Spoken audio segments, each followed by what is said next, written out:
noches, estimados amigos. Soy Enrique Cornejo y tengo el gusto de acompañarlos a ustedes en este programa Punto Crítico que transmitimos en vivo y en directo todos los martes a las 7 de la noche.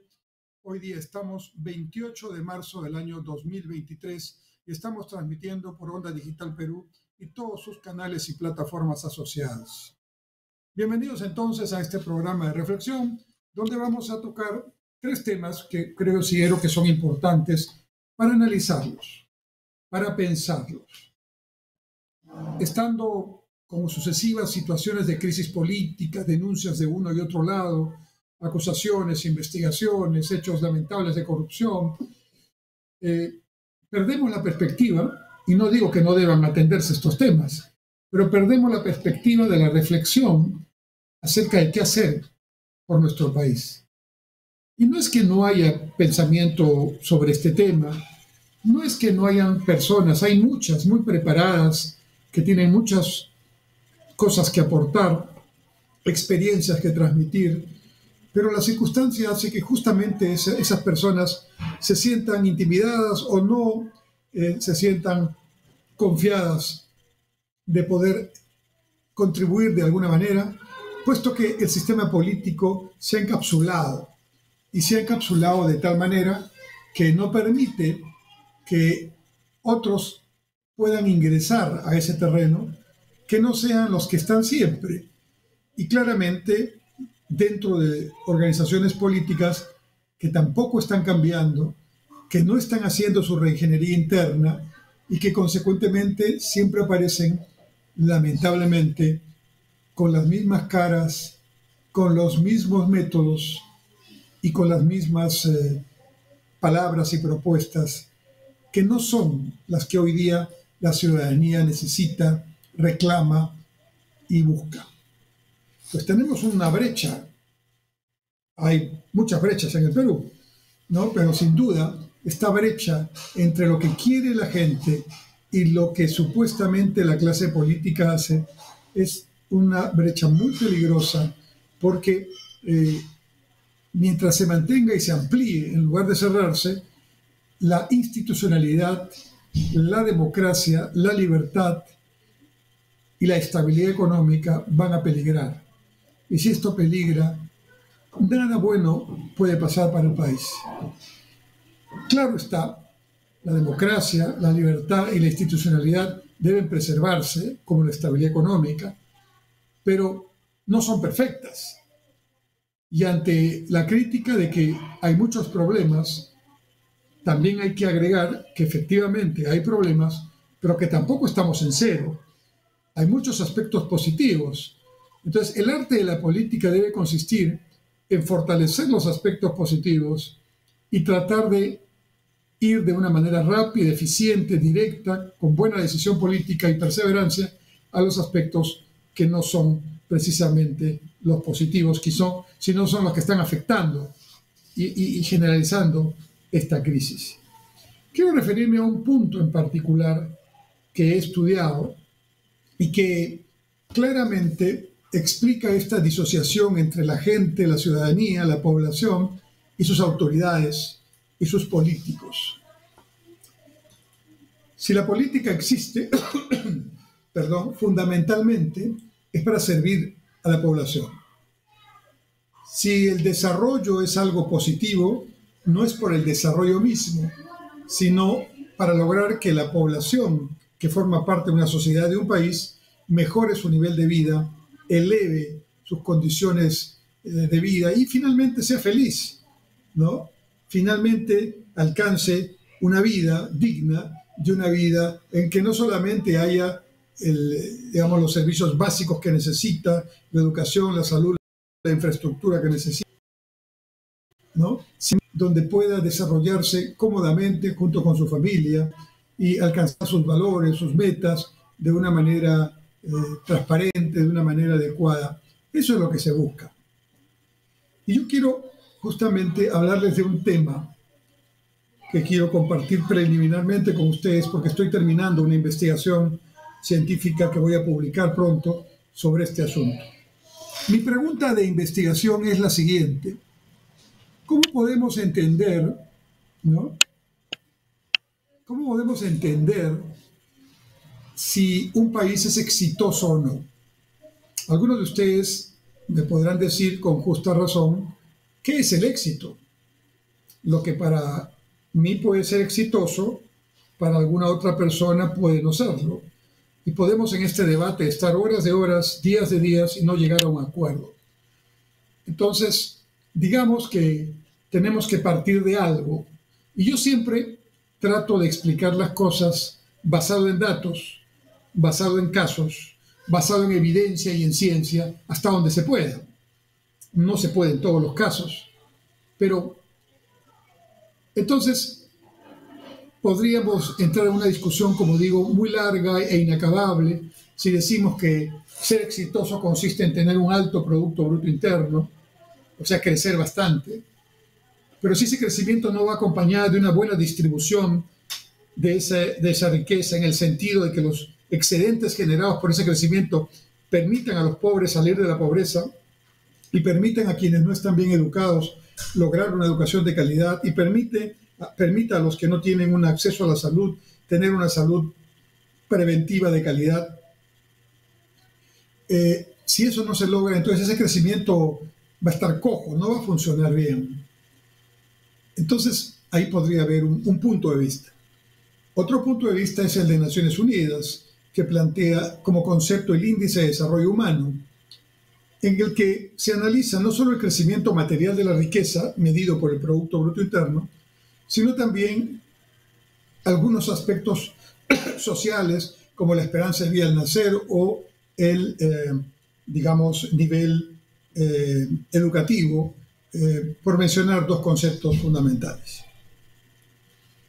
También podríamos hablar del desarrollo sostenible, que es el concepto que hoy se maneja a nivel mundial, al punto que todos los países en el mundo han acordado una agenda de desarrollo sostenible que se llama la Agenda 2030, porque dentro de 7 años, en el año 2030, tendremos que en Naciones Unidas todos los países evaluar cómo ha ido el cumplimiento de 17 objetivos, los 17 objetivos que se les conoce como los 17 ODS, que son hoy día nuestros puntos de referencia para poder saber si estamos avanzando bien o mal en las políticas públicas y en el camino al desarrollo, entendiendo por desarrollo sostenible un desarrollo que no solo sirva para la generación actual, sino que lo que hagamos para atender a la generación actual no deje a las generaciones futuras sin la posibilidad de hacerlo también.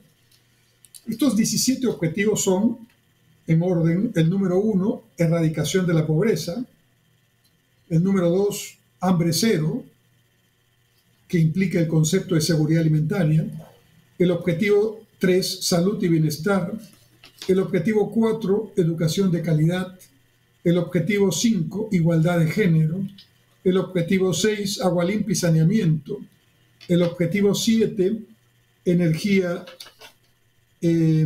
asequible y no contaminante; el objetivo 8, trabajo decente y crecimiento económico; el objetivo 9, industria, innovación e infraestructura; el objetivo 10, reducción de las desigualdades; el objetivo 11, ciudades y comunidades sostenibles; el objetivo 12, producción y consumo responsables; el objetivo 13, acción por el clima; el objetivo 14, vida submarina; el objetivo 15, vida de ecosistemas terrestres; el objetivo 16, paz, justicia e instituciones sólidas; y el objetivo 17, una alianza para lograr estos objetivos entre todos los países.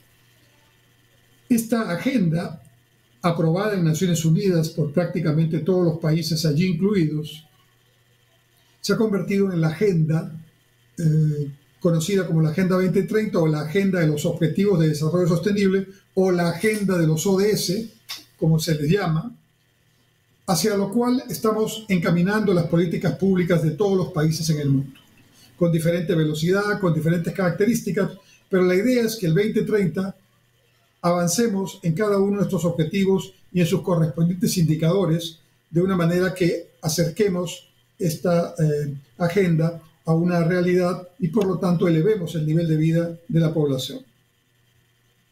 Estos objetivos de desarrollo sostenible fueron presentados luego de evaluar la llamada Agenda del Milenio o los Objetivos del Milenio cuando cambió el siglo hacia el año 2000. Allí eran menos objetivos que los que ahora tenemos, pero se evaluó el cumplimiento de ellos y se acordó tener estos objetivos hacia el año 2030.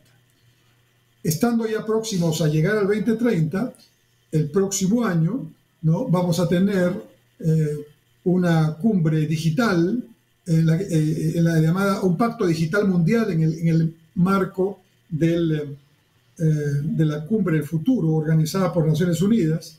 Es decir, se va gestando ya una agenda que sustituya y acumule y progrese mucho más que la Agenda 2030 de los 17 ODS. Por ejemplo, los trabajos que hacemos en el Perú de planeamiento estratégico a nivel nacional, como son los planes estratégicos que tenemos, la visión 2050 que tiene el Perú, desarrollada por CEPLAN, el Centro de Planeamiento Estratégico, en el contexto del Acuerdo Nacional, todos esos documentos, todos esos trabajos están alineados con los 17 ODS.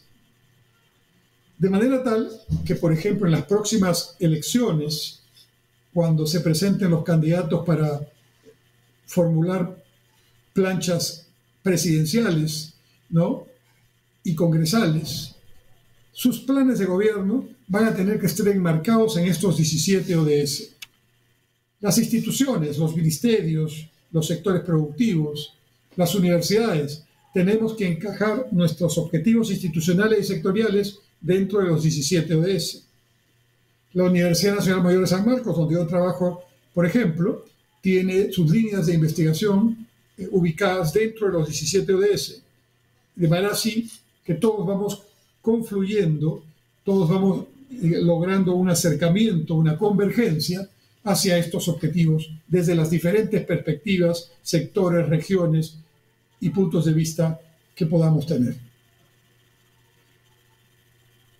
Hoy día, estos objetivos son realmente importantes, pero claramente el día a día muchas veces se ve alterado por situaciones exógenas que no manejamos, por ejemplo, la guerra entre Rusia y Ucrania, por ejemplo, la crisis energética, por ejemplo, el impacto que tuvo el ciclón Yaku en la economía peruana recientemente y en los desastres naturales provocados.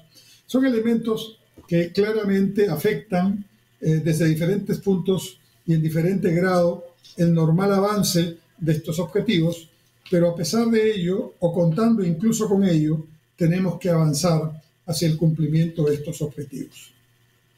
Y entonces viene un tema importante. ¿En qué medida en el Perú, por ejemplo, de hoy, estamos enfocados en el día a día en esta tarea de que nuestras políticas públicas, nuestras políticas empresariales, nuestras políticas institucionales en las academias, en las universidades, estén orientados a cumplir estos objetivos en lo que corresponda, en lo que nos competa? Y vemos ahí que hay un gap, una brecha, que hay una fisura, que no estamos, porque el día a día nos consume, no nos deja pensar, no nos deja reflexionar. Y yo diría que la agenda del debate está muy limitada a algunos temas muy coyunturales y muy limitada a algunos temas que quienes están en los importantes cargos públicos plantean, pero que no les interesa fundamentalmente a los ciudadanos. Por ejemplo, meter en la agenda el tema de una nueva constitución es un tema interesante para debatir, pero que es un tema para entendidos, ¿no? Realmente lo que la gente quiere es que haya empleo, o que se recuperen los empleos, o que se fortalezcan los empleos que se han precarizado luego de la pandemia. Lo que la gente quiere es tener más ingresos para llevar el pan a su casa y para mejorar las condiciones de vida de su familia. Lo que quieren es seguridad ciudadana para que no les roben todos los días y siempre lo mismo. Lo que quieren es infraestructura básica, pública, con mínima condición de educación pública de calidad, de salud preventiva pública de calidad, con infraestructuras de agua y saneamiento, de comunicaciones, con caminos, con accesos, carreteras, puentes, drenajes pluviales, entre otros temas, con justicia, que realmente sea justicia y que no esté influenciada por el poder, por las relaciones o por el dinero. Y entonces, en el día a día, perdemos un poco la perspectiva de este camino a los objetivos del desarrollo sostenible y claramente estamos en una situación en la que estos temas parecen muy lejanos a lo que realmente necesitamos. Por eso es tan importante que los espacios de reflexión, los pocos espacios de reflexión que existan, sean espacios donde intentemos hacer un debate serio. Un debate serio no significa que todos piensen como uno, pero por lo menos que se acepte los datos, que se acepten las evidencias, que se escuche la discusión de los casos, y entonces eso permitirá tener una conclusión, aunque no unánime, pero por lo menos bien informada y respetando todas las posiciones. Y si podemos hacer un esfuerzo para lograr consensos mínimos en algún tema o en algunos temas, si es posible, mejor. Pero lo que no podemos hacer es lo que estamos haciendo ahora, que es prácticamente solo improvisar, solo ser reactivos en el sentido de reaccionar cuando hay un ciclón, cuando vienen las lluvias o el niño costero, o de reaccionar cuando hay hechos de corrupción, o de reaccionar cuando tenemos ineficiencia en el sector público, ¿no? Pero reaccionamos.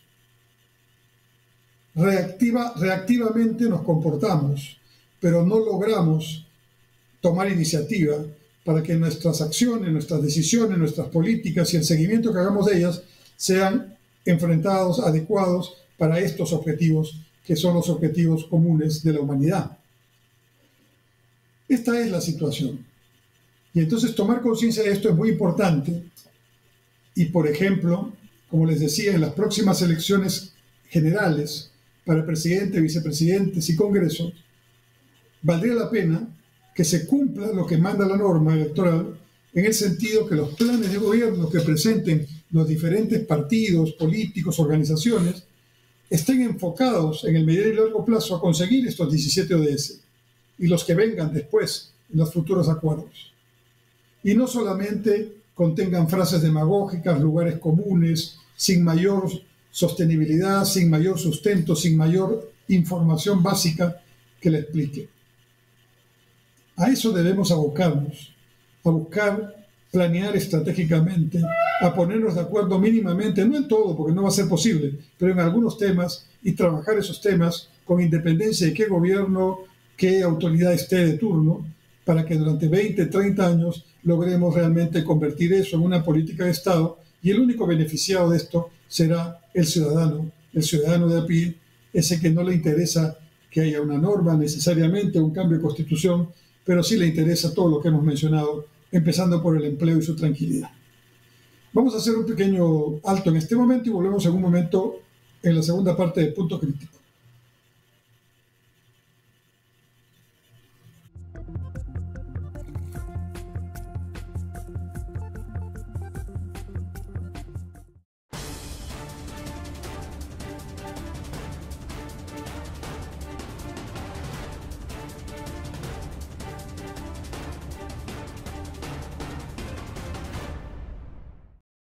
Algunas veces es formal, otras es más casual, a veces es pícaro, pero siempre muy entretenido.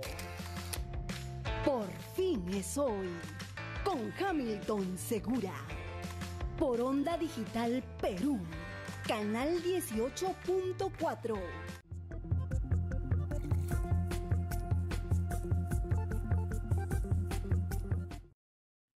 Volvemos, estimados amigos, a este su programa Punto Crítico. En este segundo bloque hablamos en el primero de los Objetivos de Desarrollo de la Agenda 2030 de Naciones Unidas y la importancia de pensar y reflexionar sobre cómo avanzar en esa agenda y dejarse, digamos, dejar un espacio para poder reflexionar seriamente, ojalá dialogar escuchándonos y establecer puntos de consenso sobre el manejo de esta agenda y sobre alternativas que podamos dar. Eso es lo responsable, eso es lo serio, y eso es lo que no estamos viendo. Estamos llenos de discursos, de planteamientos cortoplacistas, muchos de ellos populistas. Estamos viendo el día a día y no estamos mirando en perspectiva al Perú, y eso es grave y hay que corregirlo. Quiero comentarles en este segundo bloque lo que estamos observando en la evolución reciente de la economía boliviana.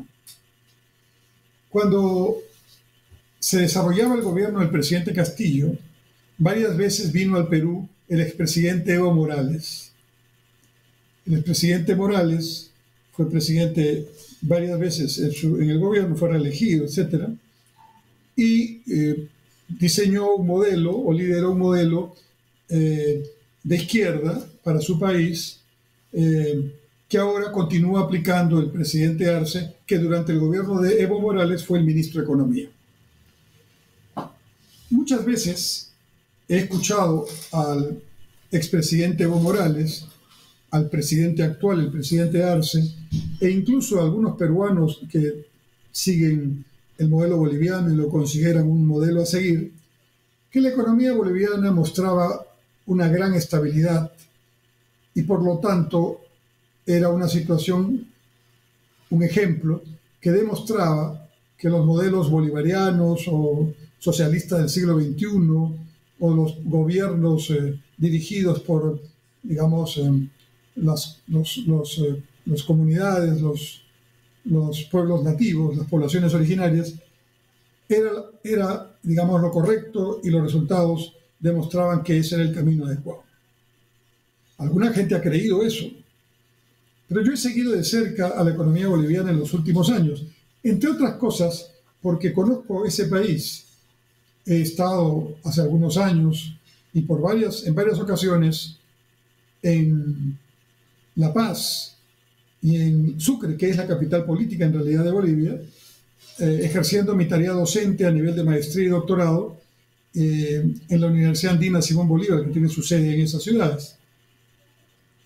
Luego he viajado por razones de función política y gubernamental varias veces a Bolivia para suscribir acuerdos comerciales. He estado también en otras ciudades, Cochabamba, ¿no?, en Santa Cruz, ¿no?, de manera tal que considero conocer en algo este país, que es un país hermoso, con una población, digamos, muy simpática y que por lo tanto nos merece un gran respeto y obviamente una consideración de hermanos latinoamericanos. Sin embargo, el gobierno del movimiento al socialismo, el MAS, que es el movimiento de Evo Morales, y que está en el gobierno en este momento, hoy día está un poco, o diría yo más que un poco, bastante preocupado, porque la situación económica se viene tornando cada vez más difícil. Y quiero explicarles en este bloque qué está pasando en Bolivia. Durante muchos años, en el gobierno de Bolivia, liderado por Morales y ahora por Arce, el modelo de acumulación el modelo del sistema de asignación de recursos, de acumulación, en ese país se planteó de tal manera que el Estado tuviera un papel muy preponderante en la economía. Es decir, Morales, cuando llegó al gobierno, no tardó en nacionalizar los, digamos, industrias o digamos, procedimientos o procesos productivos vinculados a extracción de gas, por ejemplo, que tienen ahí en Bolivia, o producción mineral y otros recursos naturales. Con la idea, ya conocida de países de tendencia socialista, de que si el Estado tiene los medios de producción, entonces va a poder lograr que los frutos de ese crecimiento puedan distribuirse de mejor manera en la población. En el papel, hasta tiene cierta lógica, y parecería a alguien que no conoce mucho que es una lógica correcta, que funciona. Y lamentablemente esto no funciona o en algún momento dejará de funcionar, si funciona de alguna forma, porque No hay manera, estimados amigos, no hay manera de que una economía, un país crezca sostenidamente sin inversión.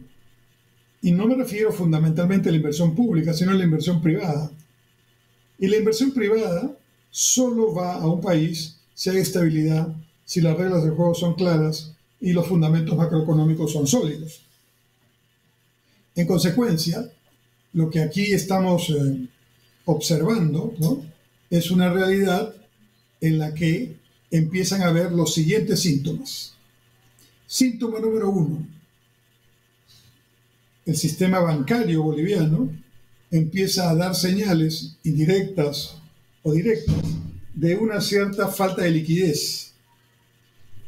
Y por lo tanto, empieza a ser importante que los bancos bolivianos tengan el apoyo de sus autoridades, del Banco Central de Bolivia y de su gobierno, para lograr que esta liquidez pueda ser proporcionada y de esa manera el banco no tenga el problema de no poder atender a sus ahorristas, a sus depositantes, que es su obligación primera. ¿Qué es lo que pasa entonces en este contexto?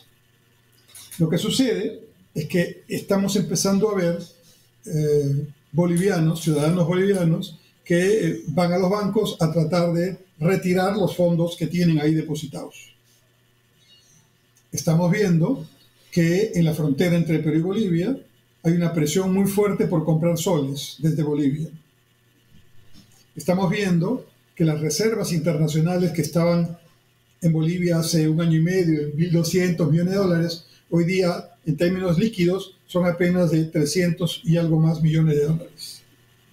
Cuando la gente ve que el número o el monto de las reservas internacionales va disminuyendo, entonces empieza a preocuparse de que en algún momento van a faltar dólares.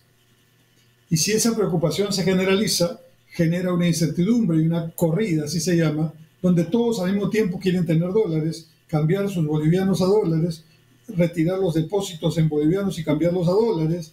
En otras palabras, protegerse frente a las circunstancias que se avecinan.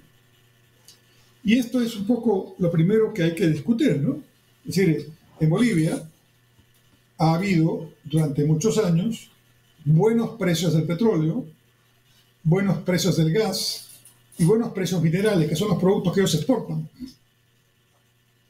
En consecuencia, esos buenos precios dieron ingresos importantes para Bolivia, lo que permitió que el Estado pudiera tener un gasto importante también con los ingresos que producto de esas operaciones llegan al Estado como tal. Y entonces, mientras estaban los precios altos, mientras el petróleo estaba arriba de $100 el barril y los minerales también en precios fuera de lo común, entonces Bolivia mantenía un ingreso de divisas y un ingreso fiscal importante, y eso se tradujo en estabilidad en los precios y en alguna relativa, entre comillas, tranquilidad para los negocios.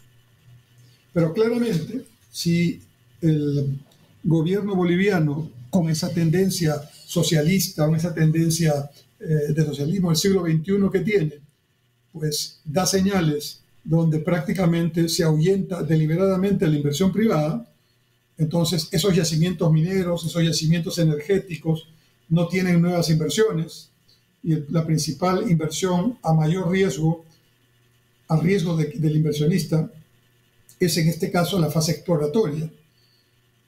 Muchos no saben esto, ¿no?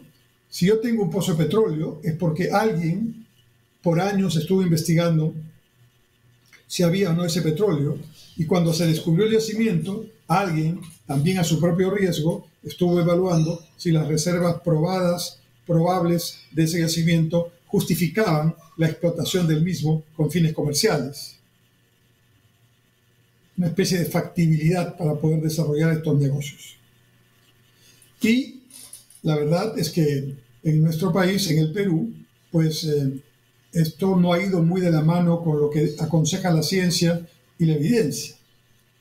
Entonces, viene ideológicamente la idea, el Estado tiene que tomar los medios de producción, se nacionaliza casi todo, y al mismo tiempo se hace una estabilidad muy fuerte del boliviano, del peso boliviano, con respecto al dólar y por un tiempo la inflación y la estabilidad monetaria ha ido bien.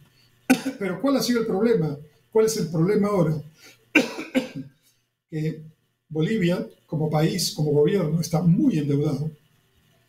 Es decir, ante la baja de los precios de los productos energéticos y de otros minerales, ¿no?, frente a lo que había hace un año y medio o dos, esa menor cantidad de recursos, de tributos y de otros ingresos producto de esos flujos, hace que haya menos torta para repartir, haya menos capacidad de gasto para poder atender las necesidades de la población. Y entonces el gobierno boliviano tiene dos alternativas: o se sigue endeudando, postergando la solución integral del problema, pero si se sigue endeudando tampoco lo puede hacer infinitamente. Llega un momento en que ya está tan endeudado, este es ese momento, que ya seguir endeudando es un poco entrar en un colapso casi total de lo que se podría hacer, porque, como digo, la capacidad de endeudamiento está más que topada. En otras palabras, Bolivia en los últimos años ha estado viviendo de deuda, más que de generación de su propia producción. Y esto hace definitivamente que la capacidad, digamos, de la economía boliviana esté muy limitada.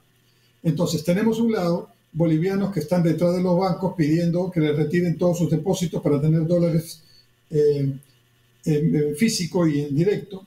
¿Y por qué lo hacen? Porque corren rumores de que hay bancos que no van a poder atender, no tienen la liquidez suficiente para atender las necesidades o solicitudes de retiro de depósitos. Entonces, curiosamente, lo que vemos aquí es una posición de estrangulamiento financiero que ya no se puede solucionar con deuda. ¿De qué otra manera se podría solucionar? Cobrando más impuestos. Pero los impuestos se generan en los sectores claves por acción de empresas extranjeras, ¿no?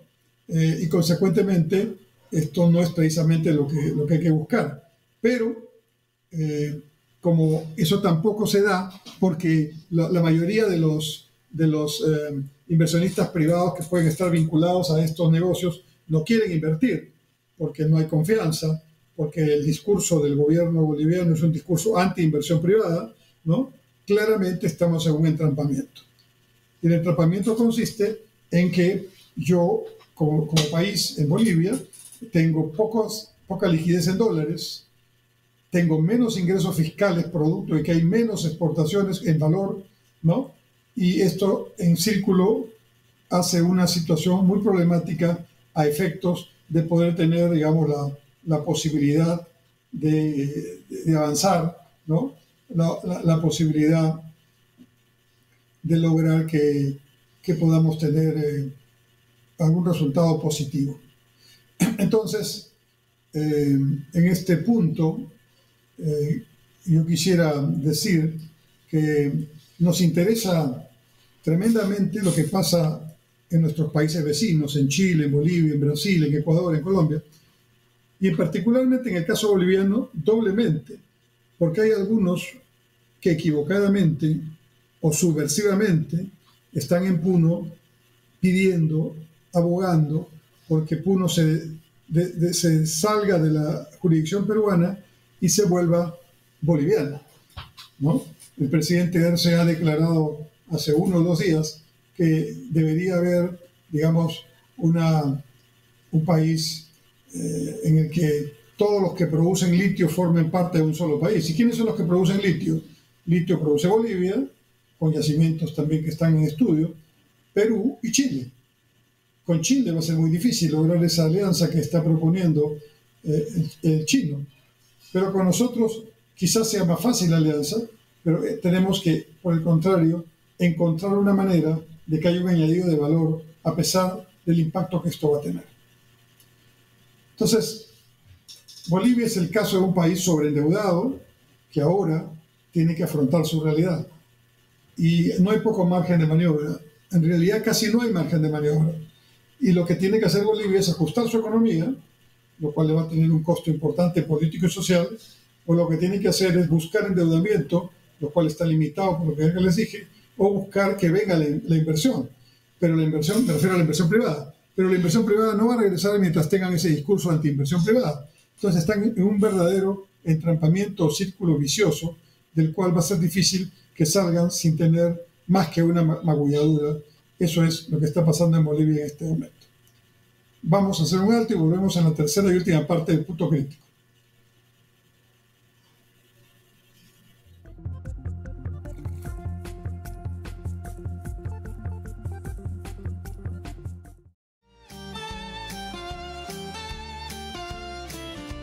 Soy Electo Ceballos. Y yo, Fernando Kluger. Acompáñanos todos los lunes de 7 a 9 de la noche. Estaremos comentando sobre la realidad nacional de nuestro país en nuestro programa Contraste por Onda Digital Perú, canal 18.4 de la señal abierta.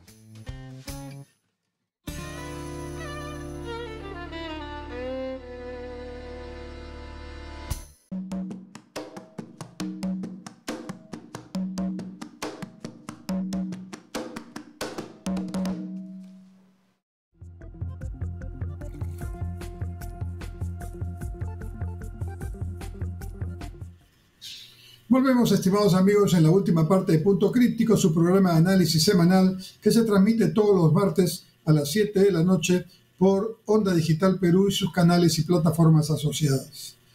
En la primera parte estuvimos hablando de la Agenda 2030 de Naciones Unidas.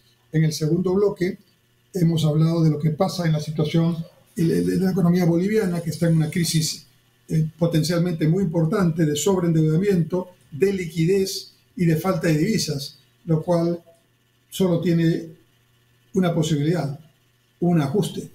El ajuste significa, como dice el mismo nombre, ajustarse el cinturón, bajar el gasto, reducir los gastos que hoy se hacen con criterio político en Bolivia, y eso seguramente tendrá su impacto social y político, porque a nadie le gusta que lo que ya ha ganado o lo que ya ha tenido se lo quiten, ¿verdad? Miren lo que está pasando en Francia, donde el presidente Macron ha solicitado una reforma de pensiones cuya primera parte es aumentar en un año la edad de jubilación. O sea, las personas, en lugar de que dejen de trabajar en el año que estaba estipulado, tengan un año más de trabajo para poder tener más ingresos para ese fondo de pensiones. Y solo ese concepto, que es una parte de la reforma que quiere hacer, ha originado tremendos conflictos en toda Francia, porque nadie quiere perder lo que ha ganado, lo que considera un derecho conseguido, ¿no? Algo que ya le corresponde sin ninguna duda. En esta tercera parte quiero hablar de lo que ocurrió hoy y ayer y hoy en el primer Congreso Iberoamericano de Derechos Digitales, que coorganizaron la Universidad de Barcelona, España, y la Universidad Nacional Mayor de San Marcos, aquí en el Perú. El título del conversatorio, repito, fue el primer Congreso Iberoamericano de Derechos Digitales. Han participado diferentes ponentes de altísimo nivel de España, de Argentina, de Colombia, de Bolivia, de Perú, y ha habido un universo de asistentes virtuales, porque el evento fue virtual, de más de 300 orgánicamente distribuidos, y luego a través de las plataformas sociales miles y miles podrán mirar también ya en repetición las ponencias y el Congreso en su conjunto. ¿Por qué un Congreso Iberoamericano, lo que implica España, Portugal y América Latina, Iberoamericano de derechos digitales? ¿Cuál es la importancia de tener derechos digitales como derechos reconocidos, como derechos humanos? Entonces, vamos a ver qué está pasando con la tecnología, las tecnologías de información y comunicación, y sobre todo, entre otras tecnologías, las tecnologías vinculadas a la inteligencia artificial, que están generando cambios disruptivos, transformaciones profundas en la forma en que vivimos, en que producimos, en que tomamos nuestras decisiones.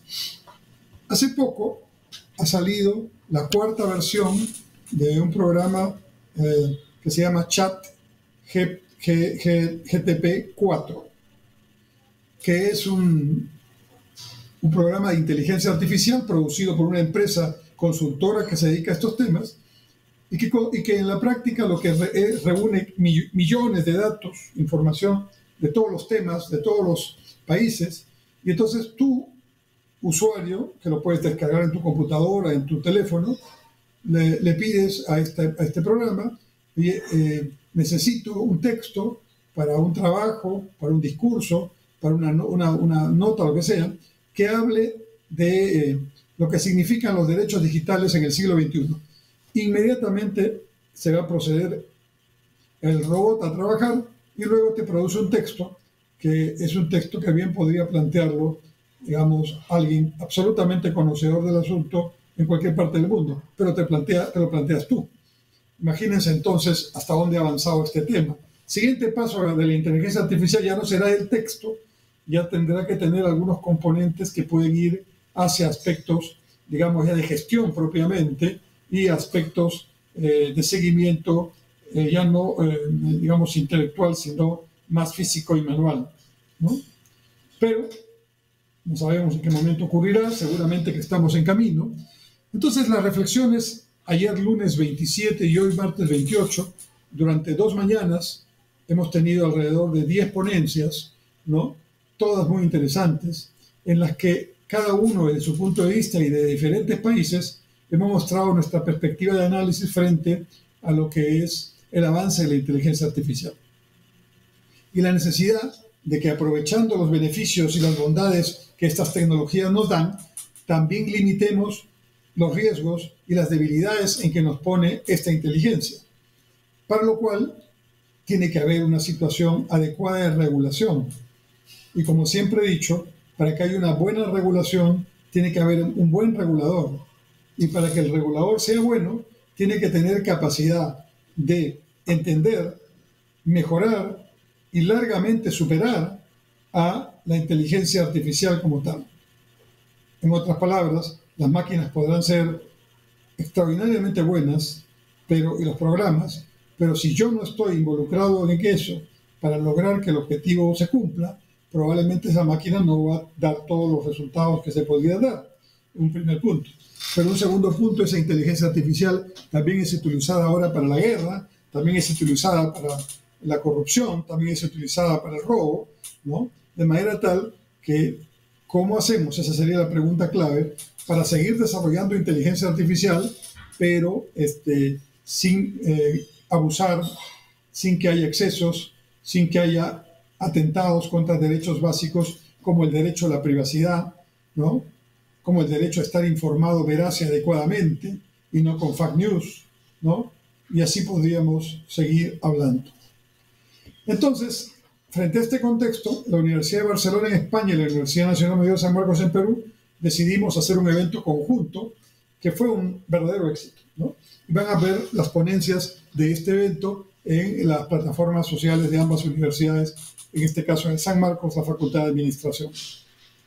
Pero el punto más importante que se escuchó en las ponencias es que estamos frente a un tema inexorable de cambio y que obliga a que esos cambios, positivos, repito, la mayoría de ellos, no lleguen a excesos. Y para evitar que esto ocurra tempranamente, tenemos ya, digamos, la posibilidad de lograr que algunos de estas tecnologías sean limitadas, sean reguladas en su utilización para evitar abusos. A esto es lo que se llama la Carta de Derechos Digitales y sus respectivos reglamentos. España ha sido uno de los pioneros en desarrollar Carta de Derechos Digitales y ahora tenemos uno a nivel de toda la Unión Europea. Hace unos días, América Latina se ha reunido para hacer una Carta Iberoamericana de Derechos Digitales. Perú, ya lo pueden revisar, tiene una Carta de Derechos Digitales también que está, digamos, disponible en la plataforma de la PCM, en la Secretaría correspondiente. Entonces, estamos hablando de cambios que se están dando en el mundo, lentamente, pero se están dando. Y lo primero que está ocurriendo es que se está gestando una mayor información y, por lo tanto, el deseo de una conciencia mayor de la importancia de este tema, de la importancia de conocerlo, de socializarlo, de entenderlo, para que luego, cuando veamos los pros y los contras, podamos actuar de manera precisa en cuanto a la toma de decisiones. Este Congreso tuvo la virtud de estar además en el tema prácticamente 1 o 2 días después de que esta Carta Iberoamericana en América Latina se pudiera concretar. Y consecuentemente, digamos, fue muy oportuna la organización de este evento y también la calidad de los ponentes y los temas que ahí se plantearon. En el contexto de este Congreso Iberoamericano, yo hice también una ponencia y mi punto más importante fue lograr que entendiéramos que todo avance en la concientización, en la socialización de los temas de la importancia del avance tecnológico y sobre todo de la inteligencia artificial en la toma de decisiones es importante, es fundamental. Y por lo tanto debemos apoyar todos los esfuerzos que apuntalan Carta de derechos digitales como tales, ¿no? Para lograr que no solamente estén en la norma, que hayan normas, sino que se cumplan. Pero la única manera en que se va a poder determinar si estas, regulaciones o de estas de derechos digitales se monitorean adecuadamente y se garantiza su cumplimiento es a través de la experiencia, ¿no? De la aplicación de los mismos en circunstancias diversas. ¿Quién tiene que velar por eso? El Estado. El Estado, ¿no? El Estado es el que tiene que regular para evitar los abusos, regular para evitar la falta de transparencia, regular para que no se aproveche estas tecnologías en beneficio de unos pocos. Y para eso tiene que tener una fuerza de regulación muy importante. Y la mejor fortaleza de un regulador y de una capacidad regulatoria no está en la imposición, no está solamente en el hecho de pertenecer al Estado. Está fundamentalmente en el capital humano que forma parte de esa institución y en el hecho de que ese capital humano debe ser igual o mejor capacitado que los regulados. O sea, un regulador que sabe menos que el regulado ya perdió. Y no perdió como regulador, perdió el Estado. Entonces, algo que tenemos que hacer, además de tomar conciencia y aplicar los derechos digitales en cartas constitucionales o reglamentos, es entender que el Estado tiene que tener un profundo cambio, una profunda reingeniería, porque el Estado es el que regula, o por lo menos el que debe regular. Y hoy, sin derechos digitales todavía plenamente aceptados, no es exitoso en su tarea de regular lo que hay que regular. Por el contrario, parecería que no hay ninguna regulación. Y si ya el Estado no es capaz en lo que hay de lograrlo, ¿por qué tendría que ser capaz, eficiente y con resultados diferentes para afrontar el tema que todavía no está en la agenda del Estado y que poco a poco lo estará, tiene que ver con los derechos digitales? Entonces estamos pues en una situación muy clara que sin duda nos lleva a una serie de reflexiones y eso fue el motivo por el cual se hizo este Congreso Iberoamericano de Derechos Digitales, cuyas principales ponencias las estamos empezando a poner una por una en la página web de la Facultad de Ciencias Administrativas de la Universidad de San Marcos, donde todos ustedes lo pueden revisar, ¿no? Y donde pueden libremente tomar contacto incluso con los expositores, varios de ellos, como digo, del exterior. Entonces, ¿cuáles son esos derechos digitales? No voy a mencionar todos, mencionaré algunos. Por ejemplo, el derecho a la privacidad. Yo tengo derecho a que cierta información que me corresponde en mi ámbito estrictamente personal, familiar, privado, no tenga por qué ser divulgado. El derecho al uso informado de mi información. Es decir, que si van a usar mi información, me piden permiso. Si yo se las doy, bien, pero si no, no la pueden usar. El derecho, entonces, a tener información adecuada y no medias verdades o falsedades, fake news, como le llaman, a las mentiras que corren por las redes sociales. El derecho al acceso al entorno digital, que implica, por ejemplo, en mi opinión, que el Wi-Fi, el Internet como tal, deben ser considerados bienes públicos y por lo tanto el Estado debe subsidiar el acceso en cualquier lugar público de manera tal que podamos atender esa necesidad sin que esto implique pues cortar líneas de comunicación o dejar de avanzar en lo que se está avanzando, ¿no? ¿Qué otros derechos digitales hay, no? El derecho, por ejemplo, a la no discriminación en el entorno digital, el derecho digital en el ámbito laboral, ¿no?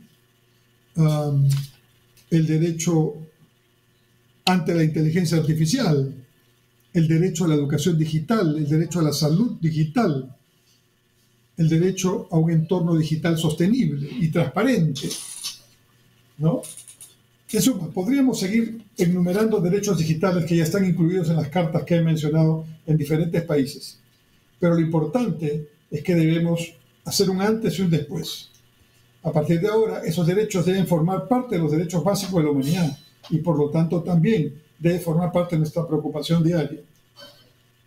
Porque si empezamos a regular adecuadamente, las cosas irán bien.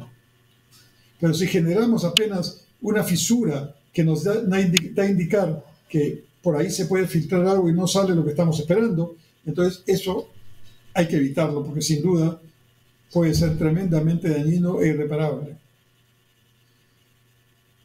El Congreso Iberoamericano de Derechos Digitales ha dejado muchas enseñanzas, ha demostrado que este es un tema que en varios países se está trabajando seriamente y ahora nos interesa agrupar esas experiencias, conversar, debatir, sumar, escribir, investigar conjuntamente y lograr que la academia y el debate alturado, serio, profundo, sean parte de lo que hay que hacer y no solamente un tema anecdótico, puntual o alejado de la conducción real de la gestión que corresponde. Entonces, estamos en una situación de cambio.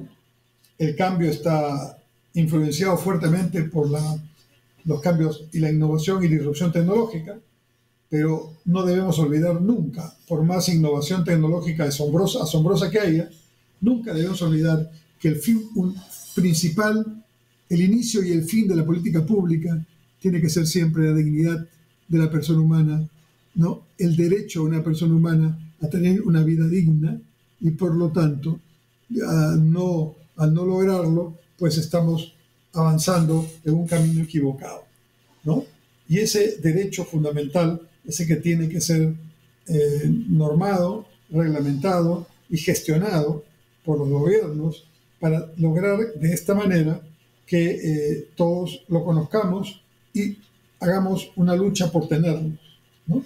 Como se hizo en otra oportunidad, la lucha por la jornada de las 8 horas, el derecho a la huelga, el derecho a la organización sindical, etc. Entonces, Perú está avanzando, como otros países del mundo, está avanzando en este objetivo de tener una carta de derechos digitales, de tener ya una política digital, de tener una organización que está trabajando en estos temas. Ahora el gran desafío es aplicar todo esto que ya está normándose en la realidad. Y antes de eso, difundir, socializar, comprometer a la mayoría de los que están en actitud pensante de investigación a reflexionar sobre el Perú, a reflexionar sobre las cosas que tenemos que hacer y con ello, pues a lograr, ojalá, contribuir en algo a una salida definitiva de esta crisis política. Han sido 3 temas que hemos hablado esta noche. Espero que sean útiles para ustedes. Hay que seguir investigando sobre lo mismo. Mientras tanto, Dios mediante, me despido y nos vemos el próximo martes, siempre a las 7 en punto de la noche, por Onda Digital Perú, su canal y sus plataformas y canales asociados en todo el país. Hasta entonces, muchas gracias.